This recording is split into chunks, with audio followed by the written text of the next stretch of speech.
En esta oportunidad, mis queridos oyentes, tendremos la lectura de la palabra en el libro de los Hechos, capítulo 2 de los Hechos, versos 42 y 43.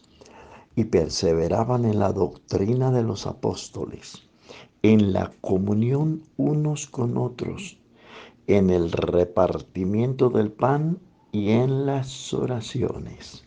Y la respuesta de Dios, y sobrevino temor a toda persona, y muchas maravillas y señales eran hechas por los apóstoles. Hasta aquí la lectura de la hermosa palabra del Señor. El tema de esta hora vamos a llamarlo una vida sin oración. Cuando empecé mi vida cristiana hace unos 49 años, yo era feliz orando hasta 10 minutos y me parecía que era suficiente. Pero recuerdo que hay un día cuando mi pastor me llamó después de la escuela dominical y me dijo, hermano López, debe predicar esta tarde. Era la primera vez que me tocaría hacerlo. La verdad fue que el mundo se me desboronó.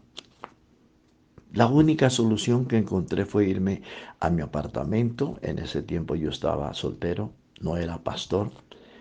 Tirar, tirarme al piso y llorar horas y horas, rogándole al Señor que me diera un mensaje para aquel momento, pues yo no sabía ni cómo se preparaba un sermón.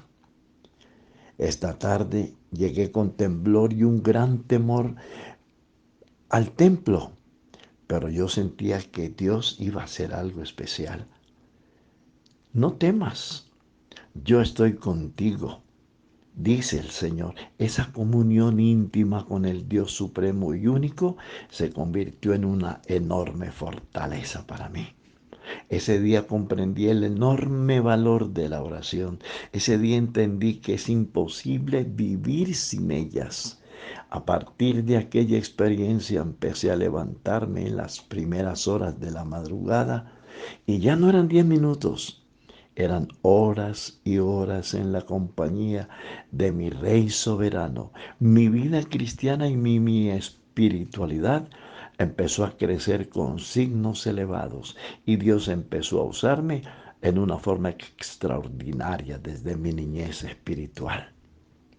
En el libro de los Hechos de los Apóstoles, el capítulo 4 y el verso 13 dice, entonces viendo el denuedo, es decir, la intrepidez, el coraje, la valentía de Pedro y de Juan, y sabiendo que eran hombres sin letras y del vulgo, o sea, populacho de la plebe, se maravillaban y les reconocían que habían estado con Jesús. Es ahí en el púlpito donde sabemos si realmente el predicador ha pasado un buen tiempito en sus rodillas delante del Señor. Amable oyente, ¿deseas tener usted un ministerio de más utilidad? ¿Desea usted que sus mensajes sean más contundentes, que el fuego del Espíritu te convierta en una llama de fuego? ¿Desea tener usted una vida cristiana útil, de poder? ¿Desea usted que Dios lo convierta a usted en una llama de fuego? ¿Desea usted tener una vida cristiana de éxitos, de milagros, de hechos poderosos? ¿Desea usted hacer temblar el infierno, hacer correr a los demonios, sanar a los enfermos, levantar paralíticos? ¿Quiere ver usted a los demonios salir huyendo? ¿Quiere ver usted sanidades maravillosas y hechos sobrenaturales en tu propia vida y ministerio? Si lo desea de corazón, el secreto es pasar un buen tiempo a solas con el Maestro, con el autor de los milagros. Yo no concibo la vida cristiana sin oración. Quien dice ser cristiano y no ora o ora muy poco verá el respaldo de Dios y su gracia. Vivir sin la oración es semejante a presumir que es el hombre el que puede hacer todas las cosas, el que hace los milagros, las señales, los prodigios. Vivir sin la oración limita nuestras experiencias personales con Dios. La oración no es la fuente del poder, pero a través de ella nos podemos comunicar con nuestro Padre Celestial para recibir la dotación del poder. La oración fue diseñada por Dios para que nos podamos comunicar con Él a la hora que sea. Cuando uno está enamorado de una mujer, desea verla, hablarle, escucharla, decirle cosas lindas. No quiere que el tiempo transcurra y si de pronto ella nos dice, qué pena, pero me debo ir, le rogamos que por favor no lo haga, que se quede unos minutos más, nos hace falta su compañía. Pero cuando se pierde el interés en ella porque llega la otra, entonces perdemos nuestro deseo de estar a su lado y nuestras citas se toman aburridoras. Así pasa con el Señor. Cuando estamos enamorados de Él, deseamos continuamente su presencia. Deseamos hablarle, adorarle, exaltarle. Madrugamos a buscar su hermoso rostro. Nos postramos en el día varias veces para encontrarnos con Él.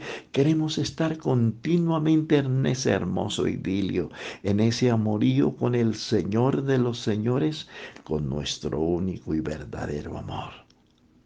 Pero cuando aparece la otra, es decir, nuestros negocios, nuestros afanes, el estudio, el trabajo, las ocupaciones, las carreras, los afanes, ya no tenemos tiempo para Él. Nuestra comunicación con Dios se torna un poquito aburridora. Ya nos da pereza madrugar y la oración escasamente alcanza unos pocos minutos. Hoy, en este modesto y sencillo mensaje, les invito a reflexionar sobre el enorme valor de la oración para todos los efectos de la vida cristiana. La oración eficaz del justo puede mucho. Hoy le invitamos en el nombre de Jesús a ensayar. Ensaya con Jesús, madruga un poco, menos televisión en la noche y un poco de más lectura de la palabra del Señor y una meditación en la palabra. ¿Y por qué no? Unos buenos minutos en la presencia del amor de los amores. Entonces, usted me dirá si tengo razón al enseñarle este mensaje acerca de la oración. Pedro estaba encerrado en una cárcel y sabía que al otro día debía morir. Pero a mí lo que más me impresiona es que Pedro se quedó dormido. Yo pregunto, ¿quién se queda dormido en una noche cuando sabe que al otro día lo van a matar? Lo que pasa es que Pedro tenía su confianza plena en el Señor. Qué precioso, ¿verdad? Estaba rodeado de 16 guardias y uno de los guardias tenía cadenas atadas a las manos de Pedro. Pues sí, era imposible salir de allí. Pero Pedro clamaba a Dios. Allá en la oscuridad de su último calabozo con los pies en el cepo, clamaba.